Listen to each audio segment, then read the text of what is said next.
Assalamualaikum warahmatullahi wabarakatuh. Apa kabarnya anak-anak?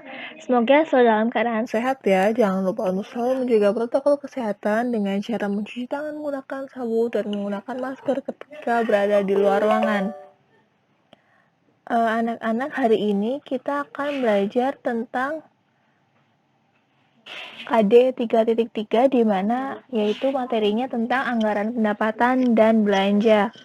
Kalau di KD pertama kita belajar tentang bagaimana itu administrasi keuangan, kemudian KD 2 tentang kebijakannya, dan yang ketiga ini kita akan membahas tentang anggaran pendapatan dan belanja di baik sektor pemerintah maupun di sektor swasta yaitu perusahaan dalam maksud kali ini. Untuk itu kita akan bahas materi tersebut. Mari langsung saja kita mulai materinya. Bahas tentang yang pertama, definisinya terlebih dahulu. Kita harus tahu tentang anggaran pendapatan dan belanja itu apa. Kemudian yang kedua, jenis-jenis anggarannya. Dan yang ketiga adalah tipe-tipe anggarannya. Di sini kita harus tahu dulu anggaran itu sebenarnya apa sih? Pernah mendengar kata anggaran? Misalnya, pernah mendengar dalam suatu sekolah di mana misalnya anggaran sekolah tidak mencukupi dan sebagainya. Jadi menurut kalian kira-kira anggaran itu apa? Untuk pembelajaran kali ini atau pertemuan kali ini kita akan membahas tentang APBN, APBD, dan APBP. APBN itu anggaran pendapatan dan belanja negara, APBD anggaran pendapatan dan belanja daerah, dan APBP adalah anggaran pendapatan dan belanja perusahaan. Nah, sebelum kita masuk ke APBD, APBN, dan APBP, kita harus tahu dulu anggaran atau budget itu apa.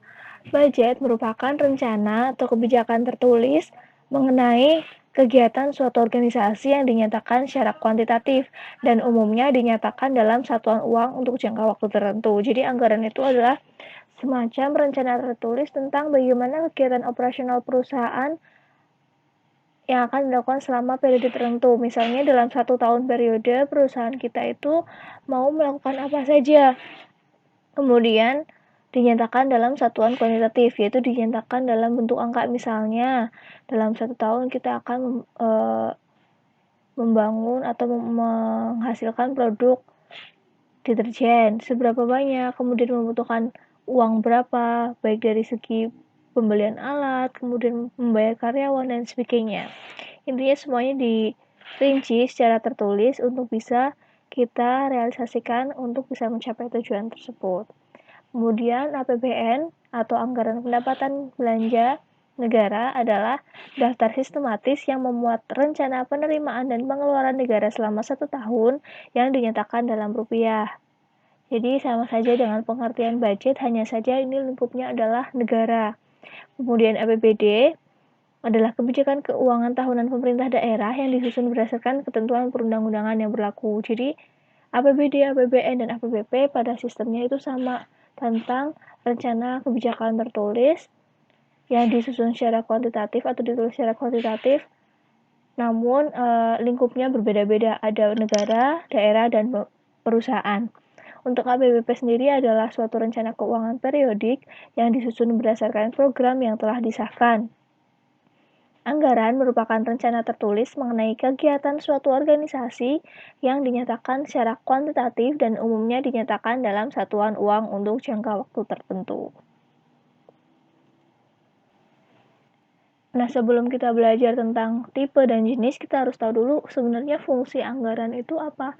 Kenapa di setiap perusahaan, setiap negara maupun daerah harus memiliki anggaran untuk penghidupan perusahaannya atau penghidupan negara maupun daerahnya. Nah, di sini kita bahas fungsi anggaran APBN terlebih dahulu. Yang pertama adalah fungsi otorisasi. Maksudnya adalah anggaran dapat menjadi pedoman negara untuk merencanakan kegiatan tahun ini yang bertanggung jawab kepada rakyat. Maksudnya seperti apa? Maksudnya adalah dengan adanya anggaran, negara itu bisa mengotorisasi atau bisa membagi kekuasaannya atau kebijakannya sesuai dengan kebutuhan negara tersebut. Misalnya, anggaran 100%, 60% itu dialokasikan untuk pendidikan dan sebagainya. Itu merupakan bentuk otorisasi dari pemerintahan ataupun negara dalam pengelolaan anggaran dalam tanggung jawabnya terhadap rakyat. Kemudian yang kedua, fungsi pengawasan. Anggaran negara harus menjadi pedoman untuk menilai apakah kegiatan organisasi pemerintah negara sesuai dengan ketentuan yang ditetapkan.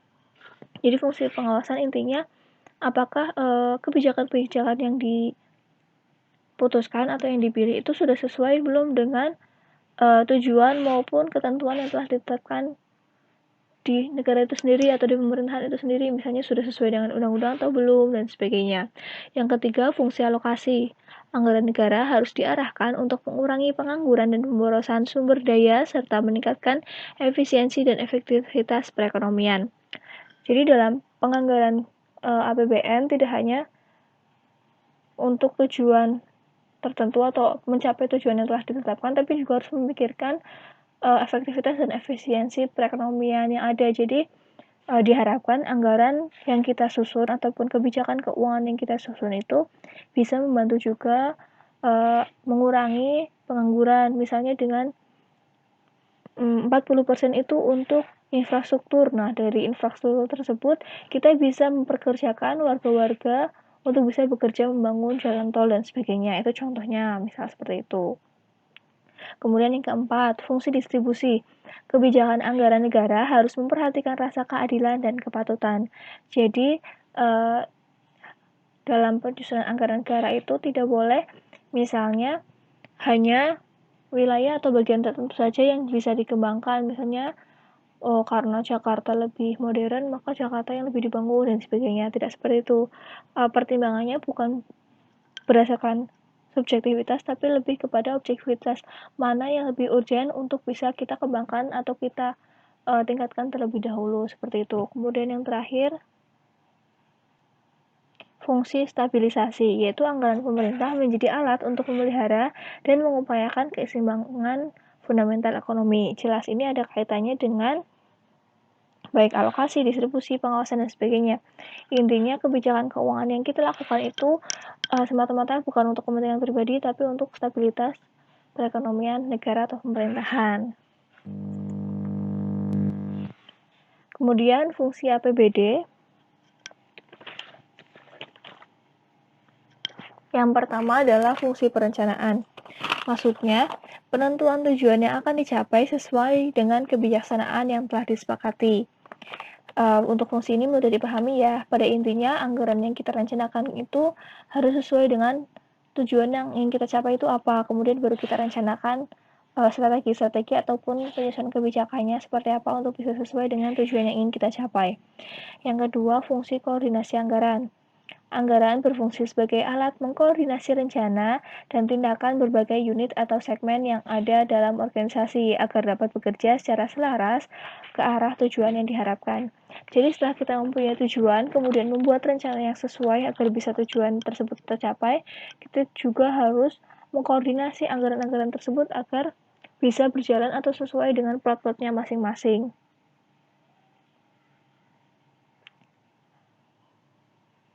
Kemudian fungsi komunikasi, maksudnya adalah anggaran tersebut sebagai saluran komunikasi terhadap berbagai unit dalam penyampaian informasi yang berhubungan dengan tujuan, strategi, kebijaksanaan, pelaksanaan, dan penyimbangan yang timbul dapat teratasi. Maksudnya, dengan adanya anggaran, kita bisa tahu nih mana segmen-segmen ataupun plot-plot dalam sektor-sektor pemerintahan daerah yang misalnya kurang berkembang, nanti bisa kita anggarkan ke arah situ dan sebagainya. Intinya bisa kita komunikasikan atau koordinasi pada intinya.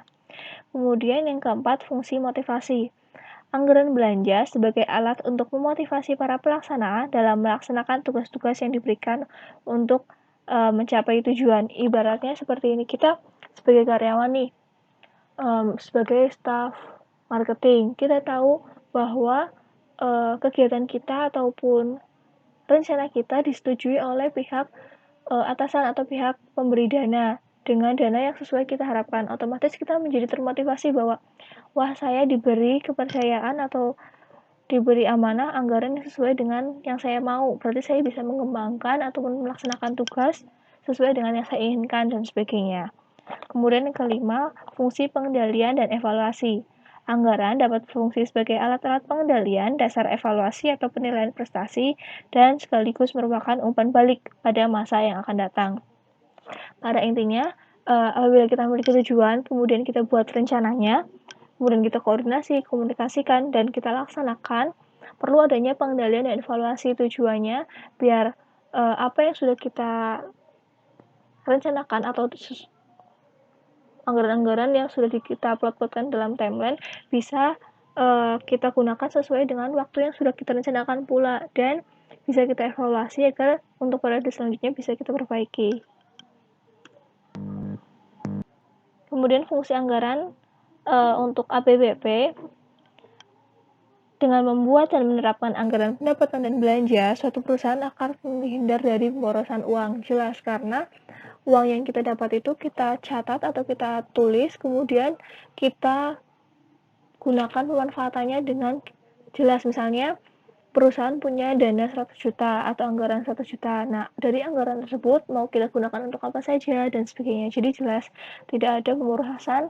Misalnya tanpa pencatatan, akibatnya kita nggak tahu habis berapa banyak dan sebagainya, malah bisa menimbulkan kerugian. Kemudian tercipta pedoman penggunaan uang dengan harapan mendapat hasil maksimal. Jelas, karena kita melakukan pencatatan secara teratur, otomatis ada aturan-aturan untuk kebijakan-kebijakan perusahaan yang kita patuhi dalam penggunaan anggaran. Kemudian tujuan dari APBP sendiri adalah mampu membuat nilai positif bagi pengelolaan keuangan perusahaan, di antaranya dapat memaksimalkan keuntungan perusahaan, jelas seperti itu, dan meningkatkan kesejahteraan karyawan. Karena sejatinya tujuan dibangunnya perusahaan adalah ya untuk memaksimalkan keuntungan yang ada.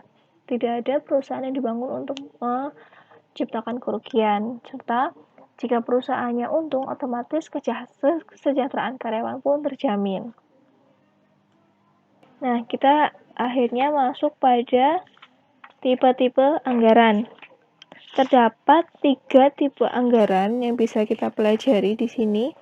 Yang pertama adalah tipe legislatif, yaitu tipe anggaran belanja ini disusun oleh panitia badan perundang-undangan berdasarkan permohonan dana dari cabang eksekutif.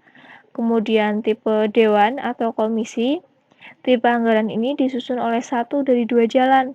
Keseluruhan pelaksananya dapat terdiri dari pegawai administratif atau beberapa pegawai administratif dan legislatif yang bekerja bersama-sama. Tipe anggaran ini merupakan tipe anggaran yang masih digunakan pada pemerintah negara bagian dan kota praja. Kemudian yang ketiga adalah tipe eksekutif.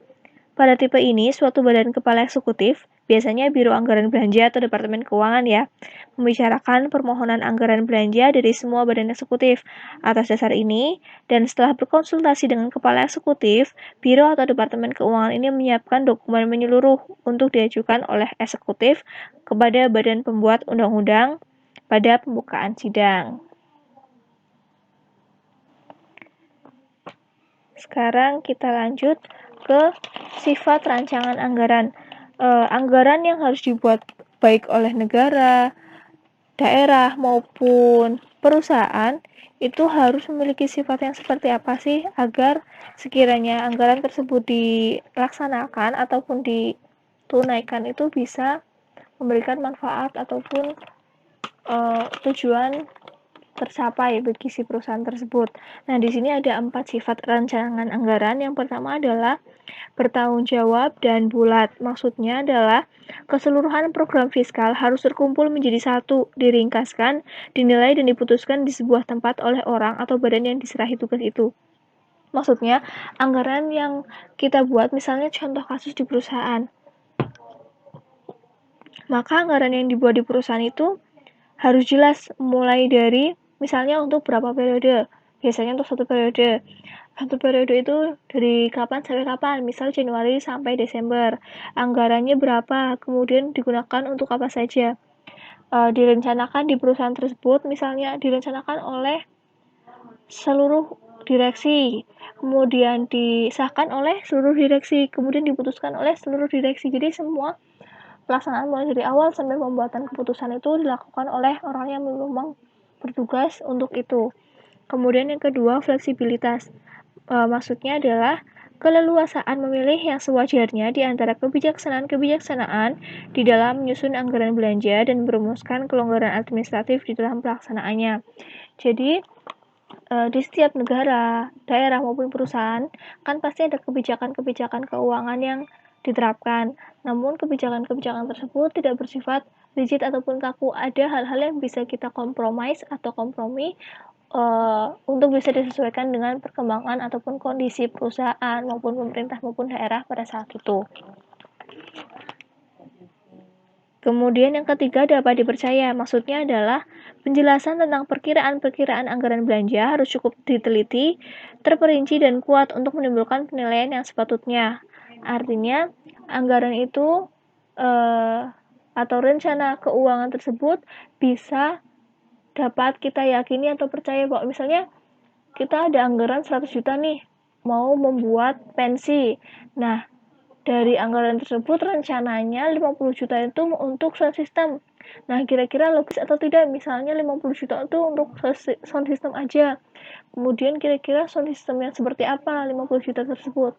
Intinya anggaran-anggaran yang kita tetapkan itu harus bisa diterima dan logis sesuai dengan kondisi pada saat itu atau pada saat anggaran tersebut dibuat. Kemudian yang terakhir adalah terjamin. Terjamin memiliki maksud bahwa suatu rancangan anggaran memiliki jaminan bahwa program fiskal sebagaimana diundangkan atau disetujui oleh undang-undang akan dijalankan secara mantap. Artinya dari semua rencana maupun susunan anggaran yang telah kita buat, kita harus yakin nih bahwa anggaran yang kita buat untuk satu periode ini kalau kita laksanain. Jangan sampai misalnya anggaran yang kita buat dalam satu periode tersebut hanya saja karena kelebihan uang maka kita tambah kegiatan ini dan sebagainya. Tidak, tapi semua rencana-rencana kegiatan maupun rencana anggaran kita susun itu kita optimiskan untuk bisa dilaksanakan. Berbeda ceritanya ketika misal ada kegiatan insidental yang memungkinkan satu dan lain hal tidak dapat terlaksana semua. Kita masuk materi yang terakhir yaitu tentang jenis-jenis anggaran. Yang pertama, line item budgeting adalah penyusunan anggaran yang didasarkan pada dan dari mana dana berasal atau pos-pos penerimaan dan untuk apa dana tersebut digunakan atau pos-pos pengeluaran. Jenis anggaran ini relatif dianggap paling tua dan banyak mengandung kelemahan atau sering pula disebut traditional budgeting. Walaupun tak dapat disangkal, line item budgeting sangat populer penggunaannya karena dianggap mudah untuk dilaksanakan. Jadi untuk line item budgeting itu penyusunan anggarannya berdasarkan kita mau dapat uang dari mana aja nih. Kemudian kita punya uang mau buat apa aja seperti itu. Jadi lebih simpel pemikirannya. Kemudian yang kedua, incremental budgeting adalah sistem anggaran belanja dan pendapatan yang memungkinkan revisi selama tahun berjalan, sekaligus sebagai dasar penentuan usulan anggaran periode tahun yang akan datang. Angka di pos pengeluaran merupakan perubahan atau kenaikan dari angka periode sebelumnya. Permasalahan yang harus diputuskan bersama adalah metode kenaikan atau penurunan atau incremental dari angka anggaran tahun sebelumnya. Logika sistem anggaran ini adalah bahwa seluruh kegiatan yang dilaksanakan merupakan kelanjutan kegiatan dari tahun sebelumnya. Jadi kan kalau di incremental bisa ada revisi seperti itu ya. Nah, revisi tersebut sebagai kayak semacam evaluasi. Misalnya kalau dari tahun ini ada yang kurang baik, maka di tahun berikutnya itu harus kita perbaiki. Makanya di sini disebutkan logika sistemnya adalah bahwa seluruh kegiatan yang dilaksanakan merupakan kelanjutan kegiatan dari tahun sebelumnya. Kemudian yang ketiga adalah planning programming budgeting system. Adalah suatu proses perencanaan, pembuatan program dan penganggaran yang terkait dalam suatu sistem sebagai kesatuan yang bulat dan tidak terpisah-pisah. Dan di dalamnya terkandung identifikasi tujuan organisasi atas permasalahan yang mungkin timbul. Proses pengorganisasian, dan pengawasan terhadap semua kegiatan sangat diperlukan selain pertimbangan atas implikasi keputusan terhadap berbagai kegiatan di masa yang akan datang. Kemudian kalau zero based budgeting merupakan sistem anggaran yang didasarkan pada perkiraan kegiatan, bukan pada apa yang telah dilakukan di masa lalu. Nah, setiap kegiatan yang akan dievaluasi itu dilakukan secara terpisah. Ini berarti berbagai program dikembangkan dalam visi tahun yang bersangkutan. Kemudian yang kelima, performance budgeting atau anggaran yang berorientasi pada kinerja. adalah sistem penganggaran yang berorientasi pada output organisasi yang berkaitan sangat erat dengan visi, misi, dan rencana strategis organisasi. Nah, performance budgeting ini mengalokasikan sumber daya program bukan pada unit organisasi semata dan memakai laporan pengukuran sebagai indikator kinerja organisasi. Kemudian yang terakhir adalah Medium Term Budgeting Framework atau MTBF adalah suatu kerangka strategi kebijakan tentang anggaran belanja untuk departemen dan lembaga pemerintahan departemen. Kerangka ini memberikan tanggung jawab yang lebih besar kepada departemen untuk menetapkan lokasi dan sumber dana pembangunan. Semua materi tentang definisi, jenis, dan tipe-tipe anggaran pada materi anggaran pendapatan dan belanja. Semoga apa yang sudah disampaikan bisa dipahami. Sekian pertemuan kali ini, mohon maaf apabila ada kesalahan, semoga bermanfaat. Untuk selanjutnya bisa kita lanjutkan di forum diskusi kelas. Sekian, wassalamualaikum warahmatullahi wabarakatuh.